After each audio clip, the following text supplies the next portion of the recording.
my name is Dominic Bergman-Devitt. I'm the Director of Community Engagement at DPLA. So I just wanted to announce, for those of you that are interested, just last week we put out the news of our DPLA's new workshop series in April and May, which is being coordinated by the Metadata Working Group on topics related to reparative description. I'll throw the link to our events page in the chat. There's workshops on topics such as gender and sexuality terminology, non-English language collections, and traditional knowledge labeling in collections. So the other thing I want to say is also, you might know DPLA is in the midst of a lot of important strategic changes. So I encourage you to attend our next open meeting by the DPLA board, which will be April 22nd. And the link will also be at the events page. So I just wanted to now introduce our program. I'm really excited to be able to present this webinar from the National Archives on its Citizen Archivist program. And I'll just say the National Archives, has long been a pioneer in its crowdsourcing work. I don't know like the exact coinage of the term citizen archivist, but its popularization by the National Archives goes back almost 15 years at this point, back when social media was still kind of new and we were using terms like Web 2.0. We were just talking, that's almost as long as I've known Suzanne. She was the first colleague I met when I worked at the National Archives, and we were cubicle neighbors for a while across an aisle.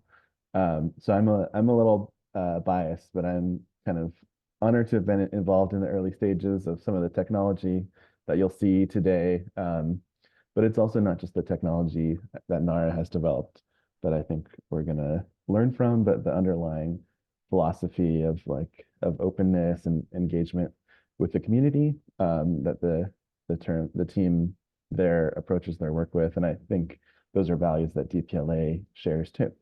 So with that, I want to introduce our speakers. Suzanne Isaacs is a community manager for the National Archives Catalog, where she works to manage, build, and grow the community of users surrounding records and information in their catalog through crowdsourcing missions. She holds a BA in American History and an MLS in Archives from the University of Maryland. In over 20 years with NARA, she headed a custodial unit, developed the digital vaults and Docs Teach, and led efforts for item level description of NARA's most used records. And Nancy Sullivan is also a community manager for the National Archives Catalog. She earned her MA in History and an MS-LAS at Syracuse University. She began her archives career at NARA, where she worked on the old archives research catalog. And she worked as an archivist at the Historical Society of Montgomery County, Pennsylvania, and the Institute for Advanced Study before returning to NARA to work on the Citizen Archivist program. So with that, I'll turn it over to Suzanne and Nancy. Hi there. I am going to turn off my video so that I am not staring at my own image as I'm trying to give the presentation. I've also just gotten a little thing on my screen that my internet is unstable. So we will roll with this all. I'm going to go ahead and stop my video. And I want to welcome everyone. As Dominic mentioned, I'm Suzanne Isaacs, and I'm here with Nancy Sullivan. We're both community managers for the National Archives Catalog. And we're excited to tell you about the catalog and the Citizen Archivist program. So the National Archives Catalog is our online portal to the records held at the National Archives and information about those records. It's our main way of describing our holdings so that researchers can find out about what we have. The catalog is also how we provide access to electronic records and digitized versions of our holdings. So you can reach the catalog directly from this URL or from archives.gov itself. So here's a look at the size of NARA's permanent holdings. As of right now, we have 269 million digital objects in the catalog. And we're working to reach the goal of 500 million, or I like to say 500 million because I think that number just sounds even bigger. 500 million digital objects in the catalog by fiscal year 2026. So a digital object is an individual digitized file. So a single page, a photograph, a sound recording, motion picture film, an electronic record. Since you're all librarians and archivists, I want to explain how our records are arranged, a little bit of a dive into it. So here is how we describe our record hierarchy. You may have heard that some people call the Library of Congress the nation's bookshelf, and some people call the Smithsonian the nation's attic. Well, at the National Archives, we're the nation's file cabinet. So I've always liked that comparison because I think it's helpful to visualize how we organize our records by thinking of a file cabinet. At the very top of the hierarchy, we have record groups, and each record group comprises the records of a major government entity, usually a bureau or an independent agency that created or maintained the records. For example, record group 255 is the records of the National Aeronautics and Space Administration, and it might be helpful to think of a record group as an entire file cabinet. It has different drawers and folders and items within those drawers, but the records are united by a federal agency that created or maintained the records. And this is the largest bucket and a very high level grouping of records. So then every record group has a number and a title. And the number assigned reflects the order in which it was established in the National Archives. And we also may shorten it to RG. So record group 566, records of the US Citizenship and Immigration Services, may be referred to as RG 566. A collection is similar to a record group, but it's not a product of a federal agency. So you'll find collections at the presidential libraries where donors may give their accumulations of documents that were not created as part of their work with the federal government. So then the next level of the hierarchy is series, which further organizes records of the government agency. You can think of a series as a drawer within the file cabinet, and the records that have the same function or that were created by the same activity are in a series together. A series can be a box or it can be thousands of boxes. And then 95% of our records are described at the series level in the catalog. A file unit is the next smaller level of hierarchy, and you can think of file units as folders within a drawer. So it's not always just one folder. Sometimes the records may need to be housed in multiple folders, or a file unit can even be a bound volume. So more and more records are being digitized at this file unit level. This means an entire folder is digitized, which also can be more than one folder, and it can be rather large. You can see maybe 1,000 pages or more sometimes in a file unit. So then an item is the lowest level of description we have, and it represents an individual archival record and all the pages that make it up. Items can be letters, memos, reports, photographs. They can even be sound recordings or films. So here's an example of an item in the catalog. For this purpose, I'm only showing the top of the description with the digital object, but I wanted to draw your attention to the blue text string at the top, and I have an arrow pointing towards it. This is what we call the breadcrumbs, and it'll show you where in the hierarchy this particular description is found. So you can click on any one of those titles and get to that level of description to explore more.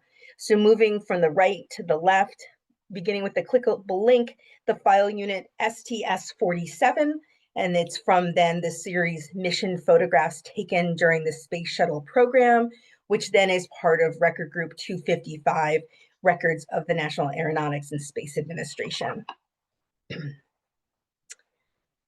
So the National Archives catalog contains millions of digitized pages and records, and crowdsourcing, especially transcription, is an important way to improve the search results, and increase accessibility to our records. Since many of the documents at the National Archives are handwritten, such as letters and memos and reports, and many words within those documents are not picked up in a search by the catalog. So the catalog applies OCR, optical character recognition, and artificial intelligence to the records, but we find that right now this extracted text is seldom as accurate as manual transcription, especially when you're talking about records where the ink may bleed from one side to the other. There are stamps and markings and cases where there's cursive and typewritten records mixed in on like the same page. So when you transcribe exactly what you see in the document, the text becomes searchable in the National Archives for all users. And when you transcribe, it's within just a few hours. It's then searchable in the catalog. So the Citizen Archivist program is where volunteers can make contributions to the National Archives catalog to enhance access and discoverability. And it's just really kind of fun.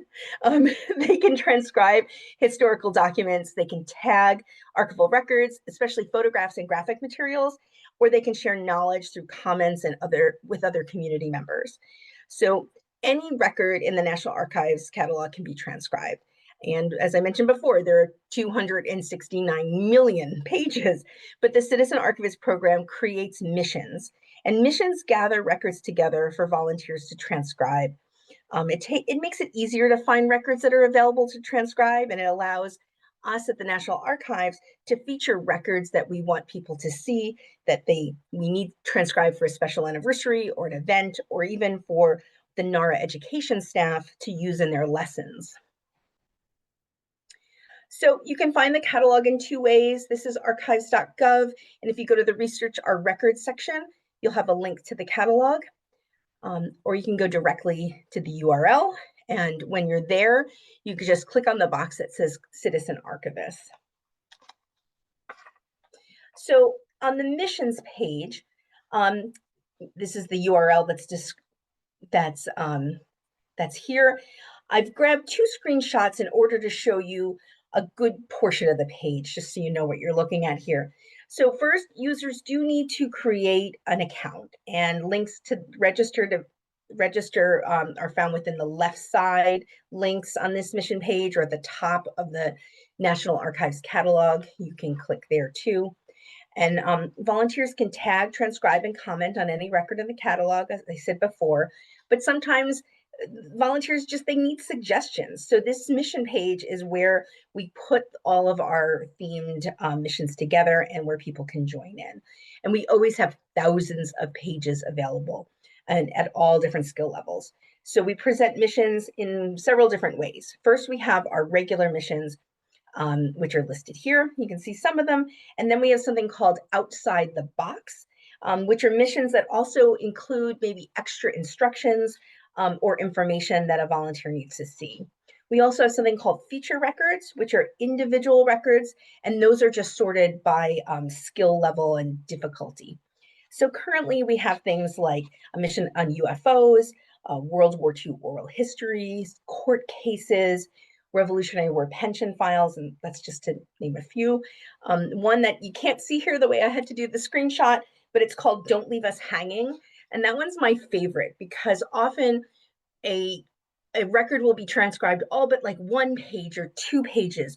So we put them in this special mission where you can then finish transcribing it. And I think there's just a great sense of accomplishment to say, it's done. I did that last page and now it's finished. I think there's a good satisfaction to that. So unlike other transcription programs, we use a Wikipedia model for review. We don't have a way to mark transcriptions as completed or ready for review. Anyone can go back in and make edits to another person's work. Again, our transcription is for searchability. So every word transcribed is helpful, even if it is not every single word. Every word helps.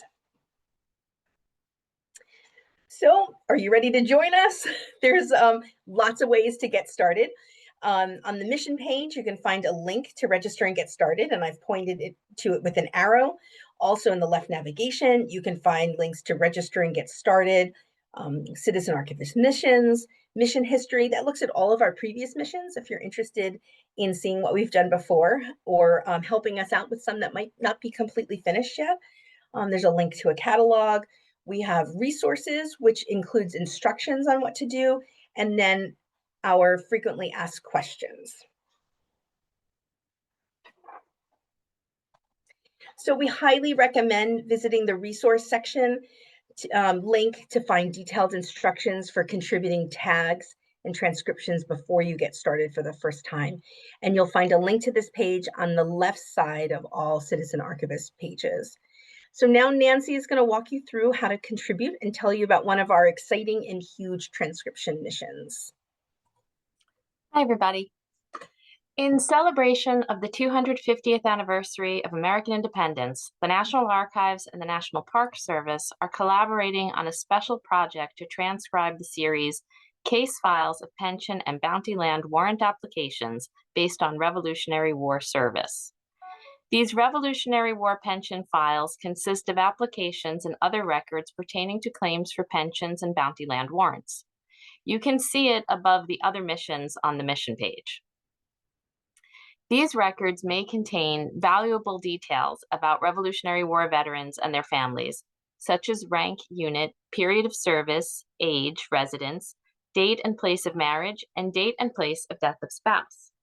Also within these records, you may find copies of marriage or other family records, information pertaining to military activities or details about soldiers' lives, along with letters, diaries, and family trees.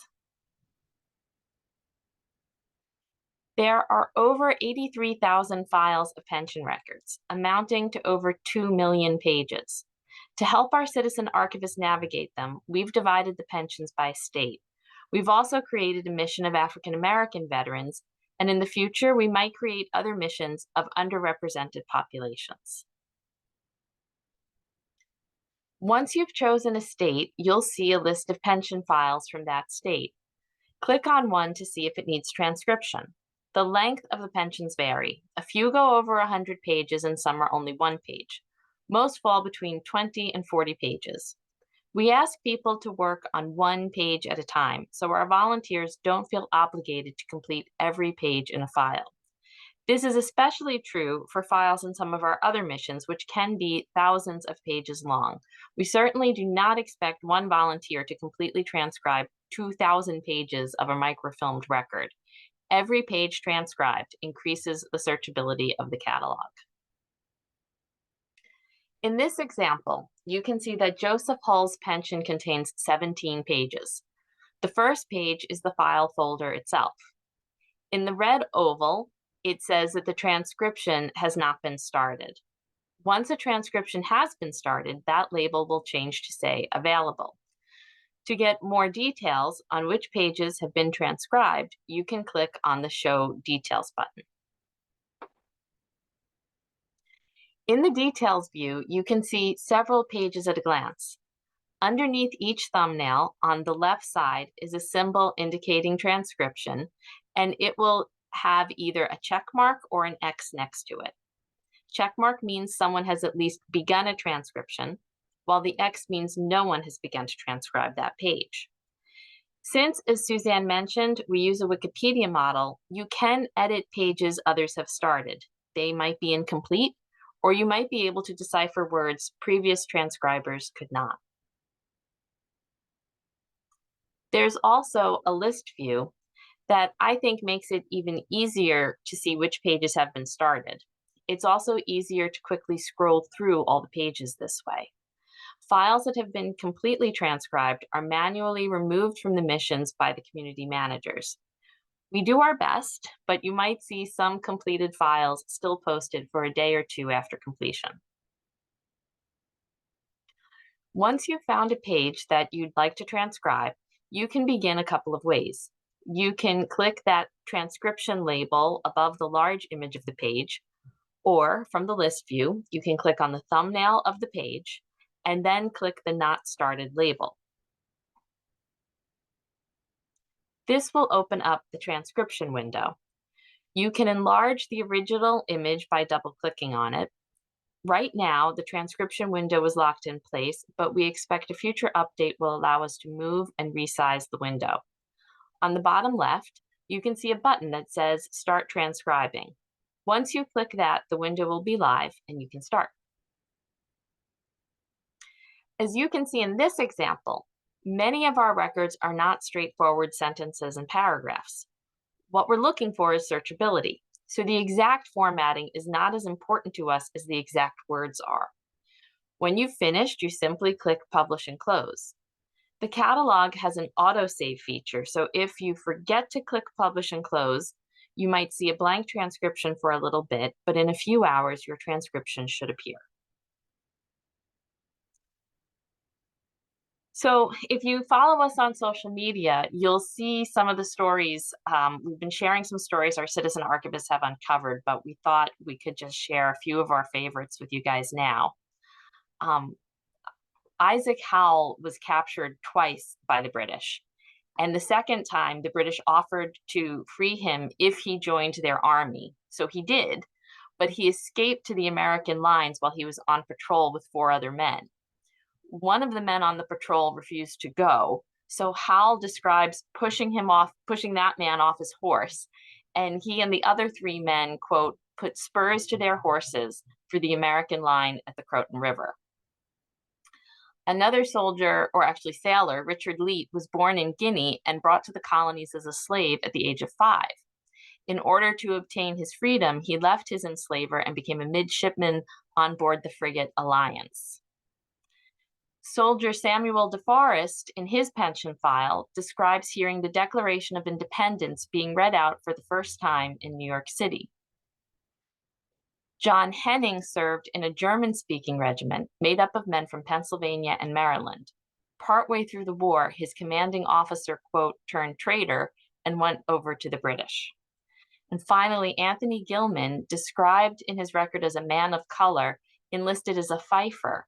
He was taken by the British as a prisoner, and then they sold him into slavery. After about 1.5 years, he was able to escape, and he served in the battles of Harlem Heights and Monmouth.